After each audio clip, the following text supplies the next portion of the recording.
எல்லாருக்கும் வணக்கம் and welcome back to my YouTube channel. This is Flomi here. Madan Gowri ஒரு 7 million subscribers இருக்கிற ஃபேமஸான யூடியூப் சேனல் தான் மதன் கௌரி வச்சுட்டு இருக்காங்க அவங்க நேம்லயே. இப்போ எலெக்ஷன் போயிட்டு இருக்க இந்த மாதிரி டைம்ல அவர் எலெக்ஷன் ரிலேட்டடாக என்ன பேசினாலுமே வியூஸ் நிறையா போகும். எஸ்பெஷலாக அவர் என்ன பண்ணிட்டு இருக்காருன்னா பொலிட்டிக்கல் லீடர்ஸை இன்டர்வியூ பண்ணிட்டு இருக்காரு. ஸோ அப்போது நல்ல ரீச் இருக்கும். மக்களுக்கு பொலிட்டிக்கல் லீடர்ஸ் என்ன சொல்கிறாங்க, இந்த மாதிரியான சூழ்நிலையில் அவங்களோட மனநிலை, அவங்களோட விஷன் எப்படி இருக்குன்னு தெரிஞ்சுக்கிறதுக்கு ஒரு நல்ல முயற்சியாக இருந்த மாதிரி இருந்தது. அதற்காக அண்ணாமலை இன்டர்வியூ எடுக்கும்போது நிறைய பாசிட்டிவான கொஸ்டின்ஸ், நிறைய பாசிட்டிவான கமெண்ட்ஸ் வந்தது. அதுபோல் சீமான் அவங்கள இன்டர்வியூ பண்ணும்பொழுதும் அதே மாதிரி நிறைய பாசிட்டிவான கமெண்ட்ஸ் வந்திருந்தது. இப்போது நேற்று கனிமொழி மேம் கிட்ட இன்டர்வியூ பண்ணியிருக்காரு. அவங்க 2 பேரையும் ரொம்ப அழகாக இன்டர்வியூ எடுத்த மதன் கௌரி கனிமொழி மேம் கிட்ட ஏன் கொஸ்டின் கேட்கவே தயங்கினாரா, இல்லை அவர்கிட்ட இருந்தது இந்த கொஸ்டின்ஸ் தானா, வாய்ஸ் ஆஃப் தமிழ்நாடு அப்படின்ற டாப்பிக்கில் தான் அந்த இன்டர்வியூ போகுது. அப்போ நம்ம தமிழ்நாட்டு மக்கள் என்ன நினைக்கிறாங்க, என்ன கேட்கணும்னு நினைக்கிறாங்க அப்படின்ற ஒரு விஷயத்தை தானே மதன் கௌரி கேட்கணும். மதன் கௌரி என்ன கேட்டார், கனிமொழி மேம் என்ன பதில் சொன்னாங்க. இந்த இன்டர்வியூ பொறுத்த வரைக்கும் மதன் கௌரியோட கொஸ்டினில் தான் மிஸ்டேக்ஸ் இருந்தது. கனிமொழி மேமோட ஆன்சர்ஸில் மிஸ்டேக் இல்லை அப்படின்னு நான் நினைக்கிறேன். நீங்கள் என்ன நினைக்கிறீங்க அப்படின்ற விஷயத்த இந்த வீடியோவோட எண்டில் கமெண்ட்டில் கண்டிப்பாக சொல்லுங்கள். மதன் கௌரி ஃபஸ்ட் எப்படி ஆரம்பிக்கிறாருன்னா, எத்தனை முறை தேர்தல்களில் போட்டி போட்டாலும் ஜெயிக்கிற ஒரு பெண்மணி, ப்ளஸ் ஒரு பெரிய ஃபேமிலி சப்போர்ட் இருக்கிற ஒரு பெண்மணி. ஆனால் ஒவ்வொரு முறை இன்டர்வியூ பண்ணும் பொழுதும் ரொம்ப சிம்பிளாக, ரொம்ப ஹம்பிளாக இருக்கிற ஒரு பெண்மணி. அவங்கள தான் நம்ம இன்டர்வியூ பண்ண போகிறோம். உங்களை பார்த்ததில் எங்களுக்கு ரொம்ப சந்தோஷம் அப்படின்னு ஆரம்பிக்கிறாரு. அவர் கேட்ட கொஸ்டின்ஸ் தான் இங்கே பிரச்சனை. அவங்க சொன்ன பதில் இங்கே பிரச்சனையே கிடையாது. ஃபர்ஸ்ட் என்ன கேட்குறாருன்னா, வெயில் வேறு ரொம்ப அதிகமாக இருக்குது, நீங்கள் நல்லா சாப்பிட்றீங்களா, டீஹைட்ரேட்டடாக இருக்கீங்களா, தூத்துக்குடி வெயில் உங்களுக்கு எப்படி இருக்குது அப்படின்னு கேட்குறாரு. ஒரு தெரியாத ஒரு மனுஷங்களை பார்த்தாலோ, இல்லை தெரிஞ்ச மனுஷங்களை பார்த்தாலோ, எப்படி இருக்கீங்க, வெயிலோட நிலவரம்லாம் எப்படி இருக்குது அப்படிலாம் நம்ம கேட்குறது வழக்கம்தான்.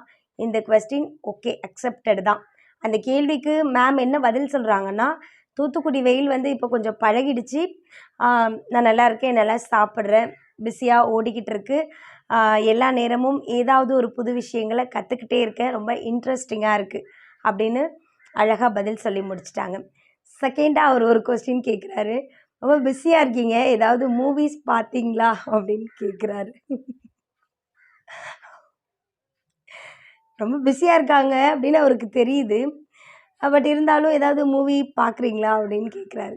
நம்ம வீட்டிலையே ஏதாவது ஒரு கல்யாண வேலையாக இருக்கும், இல்லை ஏதாவது ஒரு சந்தோஷமான வேலையாக இருக்கும், ஒரு கல்யாண வேலை, இல்லை இல்லை ஏதாவது பொண்ணுக்கு சடங்கு, அந்த மாதிரி ஒரு சந்தோஷம், இல்லை வேறு ஏதாவது சந்தோஷம் இல்லாமல் மன கஷ்டத்தை கொடுக்குற மாதிரியான விஷயங்கள், எக்ஸாமுக்கு படிச்சுக்கிட்டே இருக்கும், இல்லை வீட்டில் யாராவது ஒருத்தவங்க ஹாஸ்பிட்டல், அந்த மாதிரி டைமில் நம்மள்ட்ட யாராவது ஏதாவது படம் பார்த்தீங்களா அப்படின்னு கேட்டால் செவ்வில் ஒன்று வைக்கணும்னு தோணும்ல. உண்மையாலுமே மதன் கௌரியோட கொஸ்டின் அப்படி தான் இருந்தது. டைம் இல்லை, சாப்பிடக்கூட நேரம் இல்லை, ஓடிக்கிட்டே இருக்காங்க, எங்கே பார்த்தாலும் ஓடிக்கிட்டே இருக்காங்க.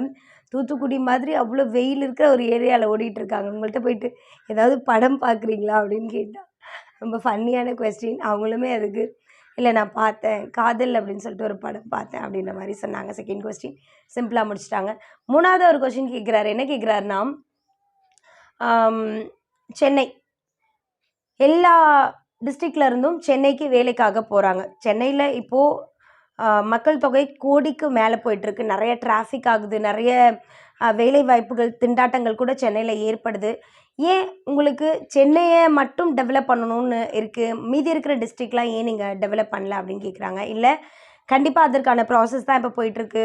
தூத்துக்குடியில் இந்த மாதிரி நிறைய இடங்களில் நிறைய வேலை வாய்ப்புகளுக்கான முகாம்களை உருவாக்கிக்கிட்டு இருக்கோம் அப்படின்ற மாதிரி சொல்லியிருக்காங்க. அடுத்த கொஸ்டின் அவர் என்ன கேட்குறாருன்னா, உங்களோட அடுத்த கனவு என்ன, அடுத்த ஆசை என்னென்னா, அவங்க சொன்ன மதன் கௌரி கேட்ட அதே கேள்வியை தான் அவங்க பதிலாக சொல்கிறாங்க. ஒன்றும் இல்லை, எல்லாரும் சென்னைக்கு வேலைக்காக, ஏதோ ஒரு விஷயத்துக்காக, மெடிக்கலுக்காக போகிறாங்க அப்படின்னா அந்த ஒரு விஷயத்தை தூத்துக்குடியிலே கொண்டுட்டு வரணும், வேலைக்காக மக்கள் தூத்துக்குடிக்கு வரணும், எந்த ஒரு வசதியும் தூத்துக்குடியில் இல்லைன்னு சொல்லிட்டு மக்கள் சென்னைக்கு போகக்கூடாது, அதுதான் என்னோட விருப்பமாக இருக்குது அப்படின்ற மாதிரி சொல்கிறாங்க. அப்புறம் ஹிந்தி தெரியாது போடா அப்படின்னு சொல்கிறது சரியா அப்படின்னு மதன் கௌரி வந்து கனிமொழி மேம் கிட்ட கேட்குறாங்க. ஏன் இவ்வளோ ரூடாக ஒரு விஷயத்த சொல்கிறீங்க? இது ஒன்றும் ரூடெல்லாம் இல்லை, தெரியாத விஷயத்த எனக்கு தெரியாது போடா அப்படின்னு சொல்கிறதுல ஒன்றும் ரூடு ஹார்ஷ்லாம் ஒன்றும் இல்லைல்ல அப்படின்னு ரொம்ப அழகாக சொல்லி முடிக்கிறாங்க. கூடவே சேர்த்து ஹிந்தி தெரியாதவங்க இந்தியனாகவே இருக்க முடியாது அப்படின்ற ஒரு விஷயம் ஹார்ஷாக தானே இருக்குது. ஸோ அந்த விஷயம் ஹார்ஷாக இருக்குது அப்படின்னா அதை விட எனக்கு ஹிந்தி தெரியாது போடான்னு சொல்கிறது ஒன்றும் ஹார்ஷாக இல்லை. அது மட்டும் இல்லாமல் நாங்கள் இங்கேருந்து நேஷ்னல் பொலிட்டிக்கல் ரீசனுக்காக நாங்கள் டெல்லி போகிறோம். அங்கே நிறைய பேர் கேட்குறாங்க, இந்தியனாக இருந்துட்டு ஹிந்தி தெரியாமல் இருக்க, இந்தியனாக இருந்துட்டு ஹிந்தி தெரியாமல் இருக்க. இந்தியை கற்றுக்கக்கூடாது அப்படின்னு இல்லை, இந்தியை கற்றுக்க ஆரம்பிச்சிட்டாங்க, இவங்களாம் ஹிந்தி கற்றுக்க ஆரம்பிச்சிட்டாங்க, நீங்களும் கற்றுக்கங்க அப்படின்னு மக்கள் மேலே மக்களுக்கு தெரியாத வராத ஒரு விஷயத்தை திணிக்கக்கூடாது அப்படின்றது தான் ஒரு எண்ணமாக இருக்குது அப்படின்னு கனிமொழி மேம் சொல்கிறாங்க. இன்னொரு முக்கியமான கேள்வி, ரொம்ப சரியான கேள்வியை வந்து மதன் கௌரி கேட்குறாங்க. இந்த கேள்விக்காக இவருக்கு ஒரு 10 out of 9 கொடுக்கலாம். என்ன கேள்வி அப்படின்னா, காங்கிரஸில் சோனியா காந்தி மேம் இருக்காங்க, ஏடிஎம்கேல வந்து ஜெயலலிதா மேம் இருந்தாங்க.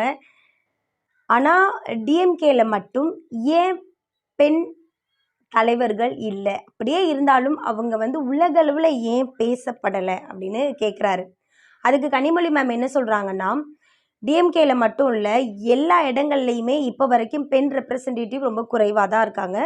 அதை வந்து சரி பண்ணணும், அதை வந்து பெருசாக்கணும், பெண்களை வந்து பெரிய அளவில் வெளியே கொண்டுட்டு வரணும் அப்படின்றது தான் என்னோட ஏக்கமாகவும் என்னோட கனவாகவும் என்னோட மனநிலையாகவும் இருக்குது. அதற்காகவும் தான் நான் ஓடிக்கிட்டும் இருக்கேன் அப்படின்ற மாதிரி கனிமொழி மேம் சொல்கிறாங்க. அது மட்டும் இல்லாமல் இந்த எல்ஜிபிடிக்யூ அப்படின்ட்டு, அப்புறம் லிவ் இன் ரிலேஷன்ஷிப்பில் இருக்க யங்ஸ்டர்ஸ், இந்த மாதிரி வேலையே இல்லை, வேலை இல்லாத திண்டாட்டம், இந்த மாதிரி இருக்கிறவங்களுக்கு என்ன சொல்கிறீங்கன்னா, போராடுங்க, அவ்வளோதான். எல்லாரோட மனநிலையும் ஒரு நாளைக்கு இது சரி இது தப்புன்னு புரிகிற வரைக்கும் போராடுங்க, உங்களுக்கு தேவையான விஷயத்தை தேடி ஓடிக்கிட்டே இருங்க அப்படின்னு சொல்கிறாங்க. முதல் முறையாக வந்து மதன் கௌரி ஏன் எவ்வளோ ஸ்டூப்பிடாக கொஷின் கேட்குறாரு அப்படின்ற மாதிரி ஒரு ஃபீல் இருந்தது. ஏன்னா கனிமொழி மேம் எவ்வளோ பெரிய ஆள், அவங்க கிட்ட வந்து கேட்குறதுக்கு நிறைய கொஸ்டின்ஸ் இருக்குது.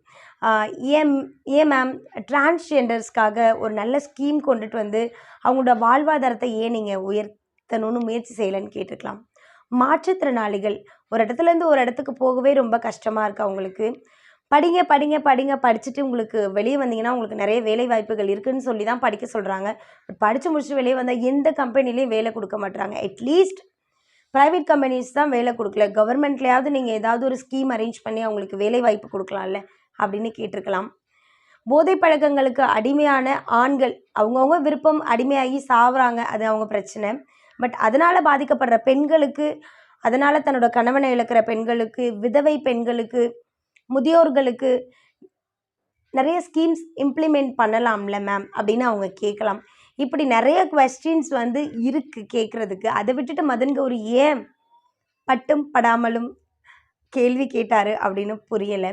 லாஸ்ட்டாக ஒரு கொஸ்டின் அவர் கேட்டதில் எனக்கு பிடிச்ச கொஸ்டின், கனிமொழி மேம் கிட்ட என்ன கேட்குறாருன்னா, நீங்கள் வந்ததுலேருந்து இங்கே இருக்கிற ஆஃபீஸ் பாய்கிட்டையா இருக்கட்டும், பக்கத்தில் உட்காந்துருக்கவங்க எல்லாருக்கிட்டையும் ரொம்ப கூப்பிட்டு வணக்கம் சொல்கிறீங்க. இந்த இன்டர்வியூ எடுக்கிறதுனால உங்களுக்கு எதுவும் டிஸ்டர்பன்ஸ் இல்லையான்னு கேட்குறீங்க. நீங்கள் அப்படி தள்ளி போங்கன்னு நான் சொல்ல இருந்தால் கூட இல்லை அவங்கள டிஸ்டர்ப் பண்ணாதீங்கன்னு நீங்கள் சொல்கிறீங்க. எப்படி மேம் இவ்வளோ ஒரு பொறுமையாக எல்லாரையும் மரியாதை கொடுக்கணுன்ற ஒரு எண்ணம் உங்களுக்கு இருந்தது அப்படின்னு மதன் கௌரி கேட்குறாரு.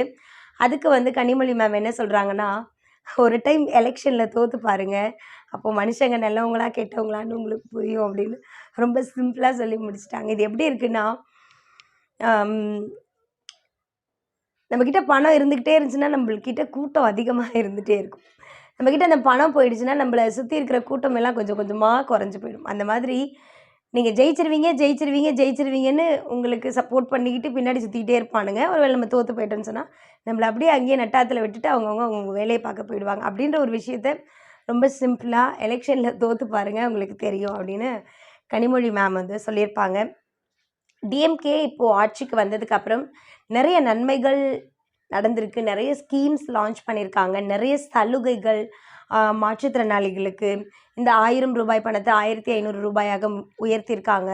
முன்னாடியெல்லாம் கலெக்டர் ஆஃபீஸ் போகிறோம், ஏதோ ஒரு ப்ராப்ளம்காக போகிறோம். ஒரு ஃபார் எக்ஸாம்பிள் எனக்கு ஒரு சர்டிஃபிகேட் வேணும், எனக்கு வீல் சேர் வேணும், எனக்கு ஸ்கூட்டி வேணுன்ற ஒரு பிரச்சனைக்காக போகிறோம். முன்னாடியெல்லாம் வந்து ஒரு 1 இயர்க்கு மேலே இழுத்து அடிப்பாங்க. ஒரு முறையும் அவங்க கலெக்டர் ஆஃபீஸ்க்கு வந்துட்டு போகிறதுக்கு எவ்வளோ செலவாகும் அப்படின்றத பற்றிலாம் கலெக்டர் ஆஃபீஸில் இருக்கவங்க யோசிக்கவே மாட்டாங்க.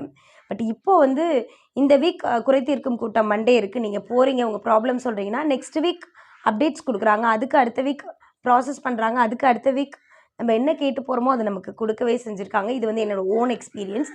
அந்த மாதிரி முதியோர்களுக்கான மாத தொகையாக இருக்கட்டும், மகளிருக்கான உரிமை தொகையாக இருக்கட்டும், இந்த மாதிரி நிறைய உதவிகளை டிஎம்கே அவங்களால எவ்வளோலாம் முடியுமோ அவ்வளோலாம் செஞ்சுட்டு தான் இருக்காங்க. சில கட்சிகள் வந்து இவங்க வந்து மக்களுக்கு 1000 ரூபாய் கொடுத்து ஏமாத்துறாங்க, மக்களுக்கு சலுகைகள் கொடுத்து ஏமாத்துறாங்க, மக்களுக்கு மானியம் கொடுத்து ஏமாத்துறாங்க அப்படின்லாம் சொல்கிறாங்க. பட் இருந்தாலும் ஒரு குடும்பத்தில் ஒரு 8 பேர் இருக்காங்கன்னு வச்சுக்கோங்களேன். அந்த 8 பேர் இருக்கிற ஒரு ஃபேமிலியில் அந்த அப்பா அந்த 8 பேரோட தேவைகளையும் கவனிக்கணும்னா கொஞ்சம் கஷ்டம்தான்.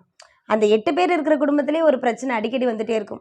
அப்பா வந்து அவனை மட்டும் தான் பார்க்குறாங்க, என்னை மட்டும் பார்க்குறது இல்லை. அப்பா வந்து அவனுக்கு தான் எஜுகேஷனுக்கு ஃபீஸ் கொடுக்குறாங்க, எங்களை இப்படி நிறைய ப்ராப்ளம்ஸ் இருந்துகிட்டே இருக்கும். தமிழ்நாட்டுக்கு ஒரு அப்பாவாக இருக்கார், தலைவராக இருக்காருன்னா ஸ்டாலின் அவங்க இருக்காங்க.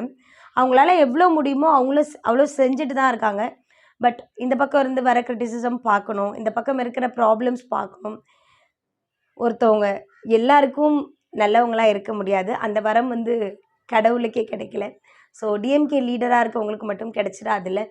ஸோ எனக்கு தெரிஞ்ச வரைக்கும் இப்போ வரைக்கும் டிஎம்கே அவங்களோட வேலையை அவங்க கரெக்டாக தான் செஞ்சிட்ருக்காங்க. பட் சில பின்னடைவுகள், மக்களை போய் சில ஸ்கீம்ஸ் சேர்றதுக்கான சில பின்னடைவுகள் இருக்கத்தான் செய்யும்.